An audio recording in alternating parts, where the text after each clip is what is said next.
Hello friends, आज के इस वीडियो में हम क्लास 11th के chapter 10 cell cycle and cell division के कुछ इंपॉर्टेंट प्रीवियस ईयर क्वेश्चन को डिस्कस करेंगे जो कि आपके नीट एग्जाम में पहले से पूछे गए हैं। ठीक है, इस चैप्टर को हम टॉपिक वाइज डिस्कस करेंगे। जैसे कि यहाँ पे लिखा है द सेल साइकिल। ठीक है, तो सेल साइकिल में आपको पता है कि इंटरफेज आता है, फिर इंटरफेज के इंटरनली क्या क्या आते हैं, एस फेज आते हैं, G1 फेज आते हैं, G2 फेज आते हैं और लास्ट में G0 फेज आते हैं। तो उन सारे क्वेश्चन को डिस्कस करेंगे।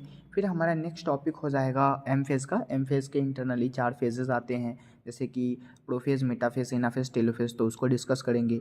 और फिर लास्ट में हम लोग मियोसिस फर्स्ट और मियोसिस सेकेंड देखेंगे, जिसमें से मियोसिस फर्स्ट जो होगा उसमें प्रोफेज फर्स्ट में लैप्टोटीन, जाइगोटीन, उसके बाद पैकेटीन, ये सब को हम डिस्कस करेंगे। ठीक है, तो सबसे पहले फर्स्ट टॉपिक को देखते हैं, द सेल साइकिल को। Okay, so this is our first topic, the cell cycle. अब इसमें जो क्वेश्चन है, match the list 1 and list 2, तो मेटासेंट्रिक क्रोमोसोम, ये तो क्वेश्चन सेल का है। ठीक है, ये क्वेश्चन जो है ना, ये सेल का क्वेश्चन इसमें मिसप्रिंट हो गया है, तो हम नेक्स्ट क्वेश्चंस को देखते हैं। ठीक है, ये सेल का क्वेश्चन है।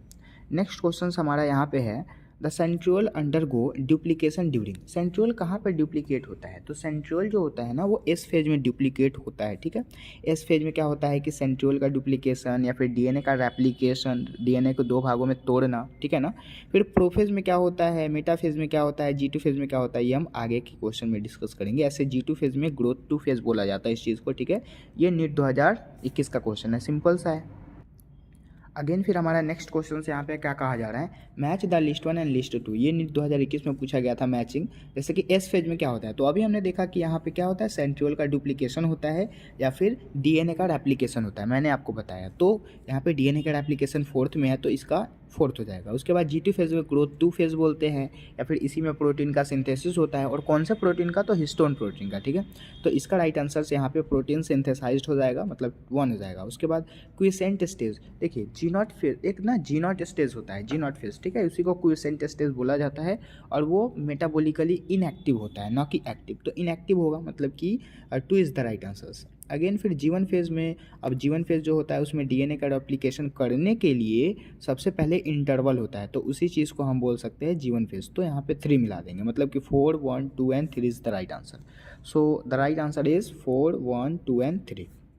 अगेन फिर नेक्स्ट क्वेश्चंस को हम देखेंगे, attachment of the spindle fibre, मतलब कि स्पिंडल फाइबर जो होते हैं वो अटैच्ड हो जाते हैं किसके साथ? कैनेटोकोर के साथ, ऑफ द क्रोमोजोम, क्रोमोजोम के कैनेटोकोर के साथ, एंड बिकम इविडेंटिन। तो ये नीट 2020 में पूछा गया था, इसका राइट आंसर मेटाफेज हो जाएगा, क्योंकि मेटाफेज में ही स्पिंडल फाइबर अटैच्ड होते हैं। ठीक है, क्योंकि अब यहाँ पे जैसे कि एनाफेज है, प्रोफेज है, तो प्रोफेज में तो स्पिंडल फाइबर बनते हैं, लेकिन यहाँ पे अटैच्ड हो जाते हैं। फिर एनाफेज में क्या होता है कि वो फिर से टूट जाते हैं, और लास्ट में टेलोफेज में डिवीजन हो जाता है, किस चीज़ का? न्यूक्लियस का। ठीक है, so the right answer is D.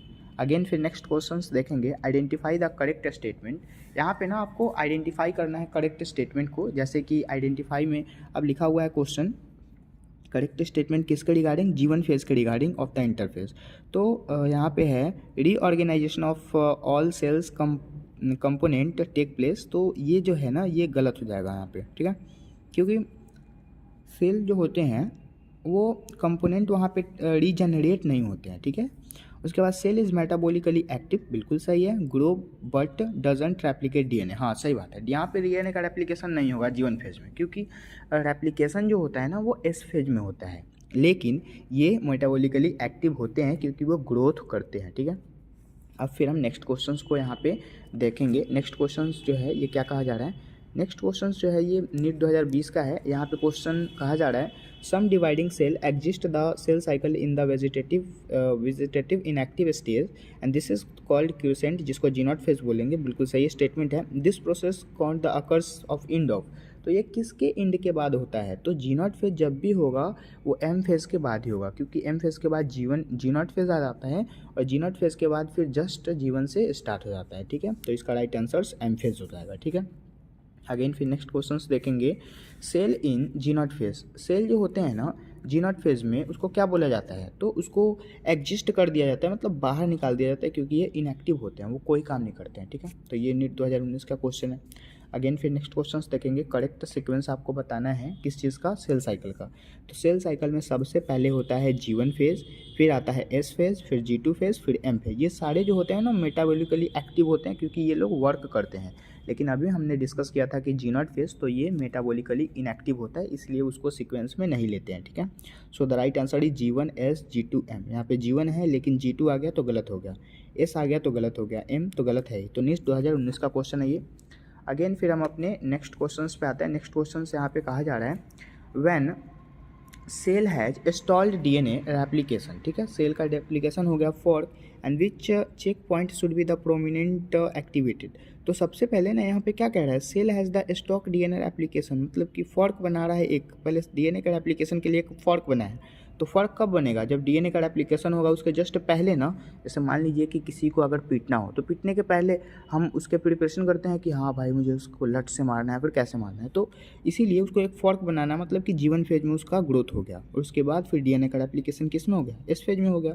So this is the right answer. ऐसे S फेज तो किसी में नहीं है तो हम इसी को लगाते हैं, ठीक है। ये NEET 2016 में पूछा गया था। और फिर यहाँ पे क्वेश्चन है during cell growth DNA synthesis take place in. तो सेल ग्रोथ जो होता है DNA के सिंथेसिस के लिए वो किस फेज में होता है, तो ये S फेज में होता है, ठीक है। यहाँ पे सेल ग्रोथ कहा जा रहा है लेकिन DNA सिंथेसिस भी तो कहा जा रहा है ना, तो DNA सिंथेसिस कब होगा, S फेज में होगा, ठीक है।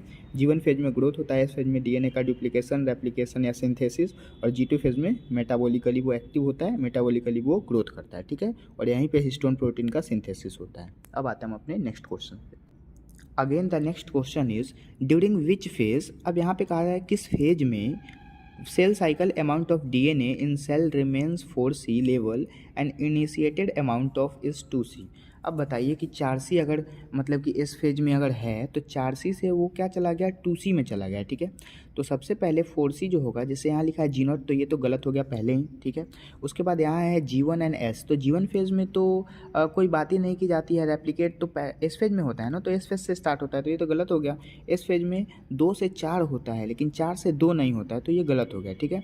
यहाँ पे 4 से 2 कही जा रही है। अगेन ओनली G2 में क्या होगा, अब जैसे कि इस फेज में अगर मान लीजिए कि 2 सेंट्रियोल से 4 सेंट्रियोल बन गए, ठीक है।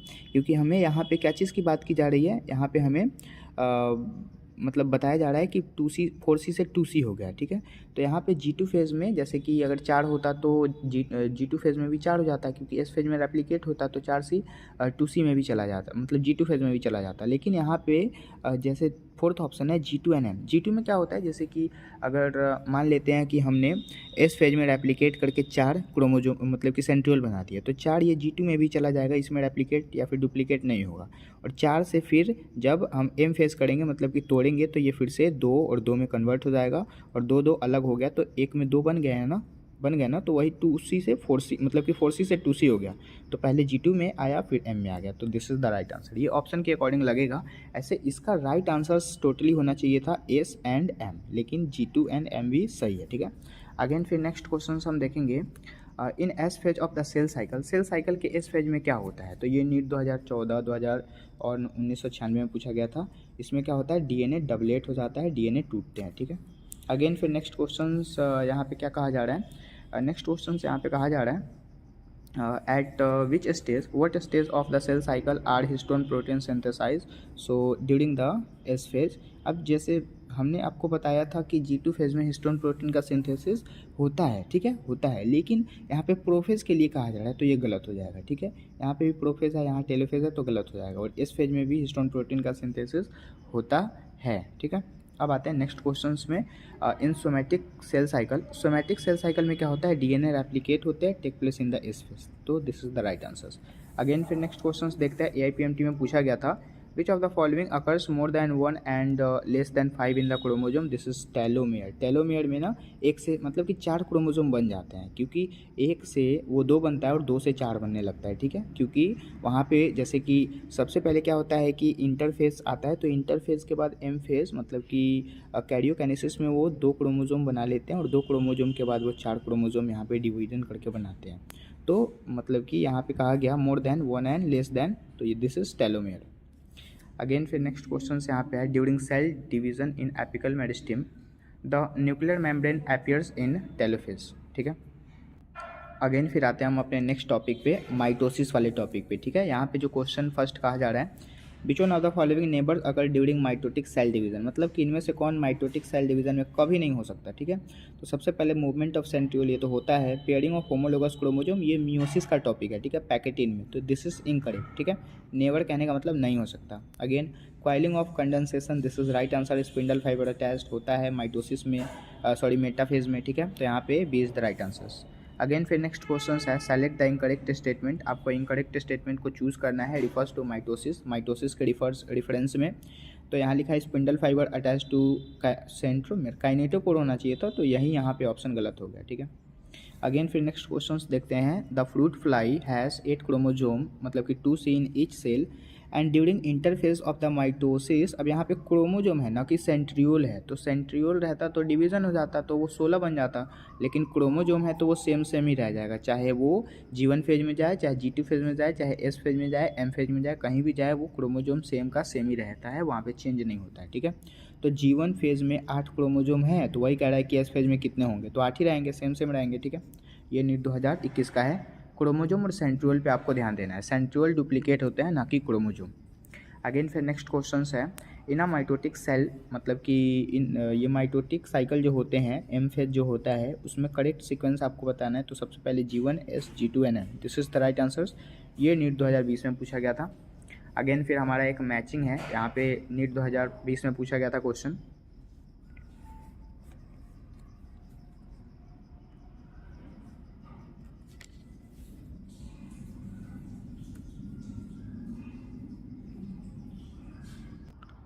इसमें जो कॉलम एंड कॉलम 2 दिया हुआ है, जैसे कि G1 फेज में क्या होगा, तो G1 फेज को गैप 1 फेज बोला जाता है, और इसके इंटरनली क्या होता है, इसके इंटरनली आपको पता ही होगा, जैसे कि ऑप्शन के अकॉर्डिंग हम देखेंगे, यहाँ लिखा हुआ है 1 नंबर में cell grow and organelles duplication, तो this is the right answers, मतलब इसके सामने जो 1 है यही सही होगा।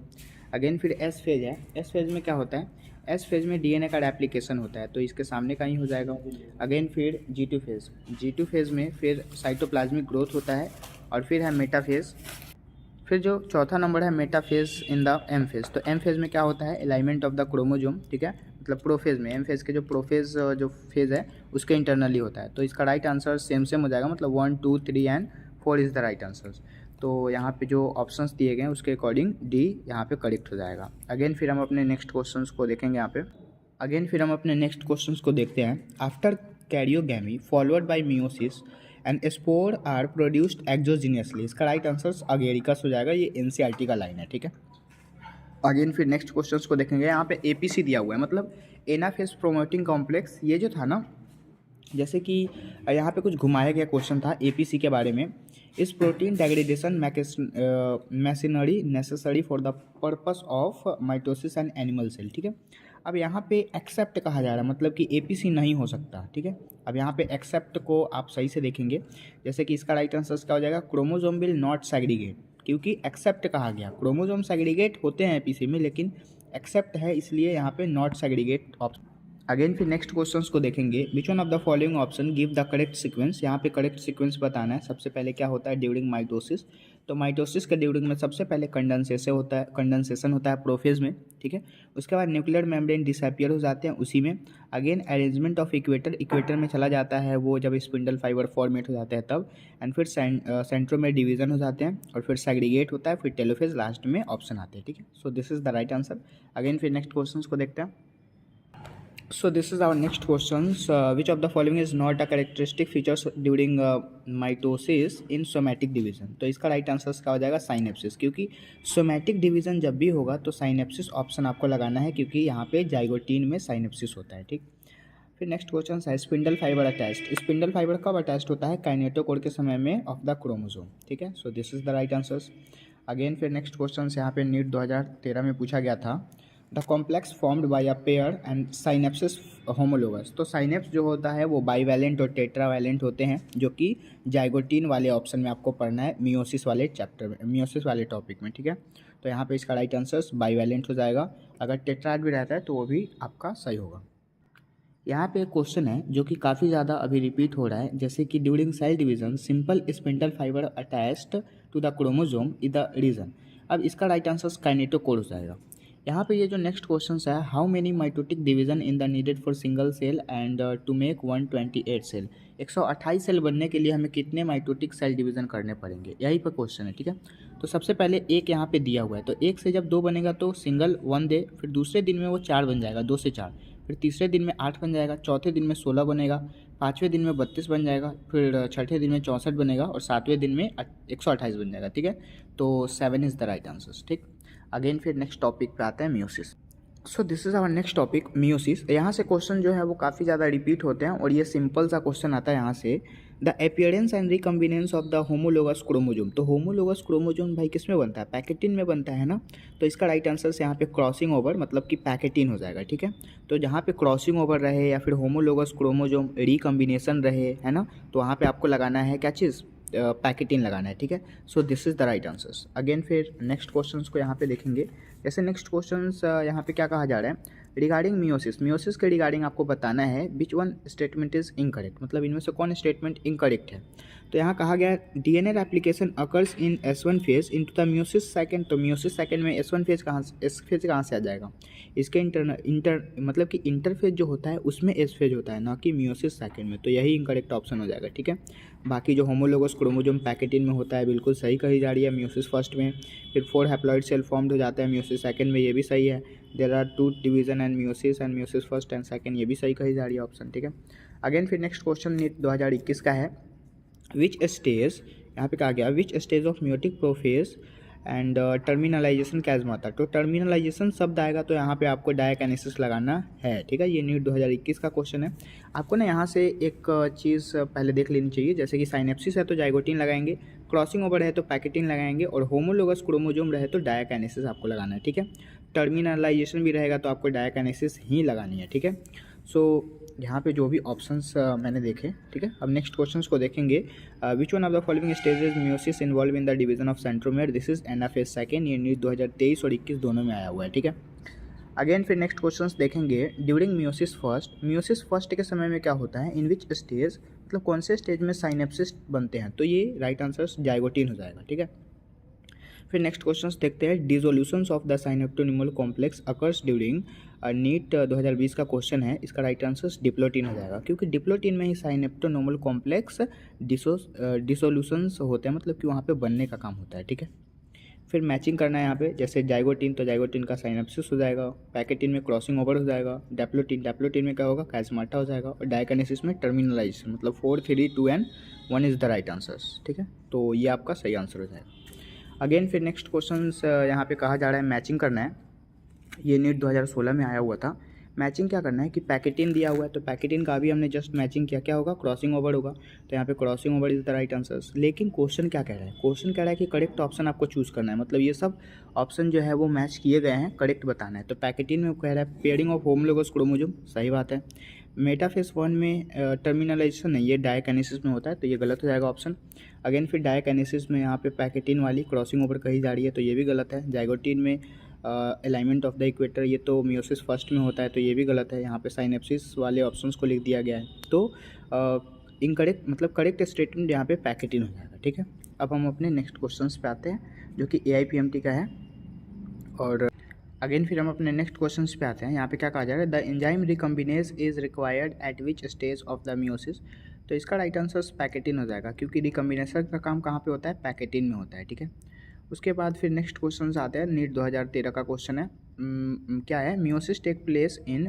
तो मियोसिस कहाँ होता है, मियोसिस को हम लोग मियोसाइट बोल सकते हैं। ठीक है, ना कि कॉनिडिया, ये सब तो ऑप्शन ही गलत है, तो meiocyte is the right answer. Again फिर लास्ट और नेक्स्ट क्वेश्चन है, नीट 2012 में पूछा गया था, क्या है, ड्यूरिंग गैमीट फॉर्मेशन, मतलब गैमीट फॉर्मेशंस के time the enzyme रिकम्बिनेज and participate during. तो इसका राइट आंसर प्रोफेज फर्स्ट हो जाएगा। ठीक है, आई होप ये वीडियो आपको समझ में आया होगा। ठीक है, और ये वीडियो अगर आपको समझ में आया तो इसे लाइक करें और अपने दोस्तों के साथ भी इसको शेयर कर दें। मिलते हैं अगले वीडियोज़ में, तब तक के लिए थैंक यू।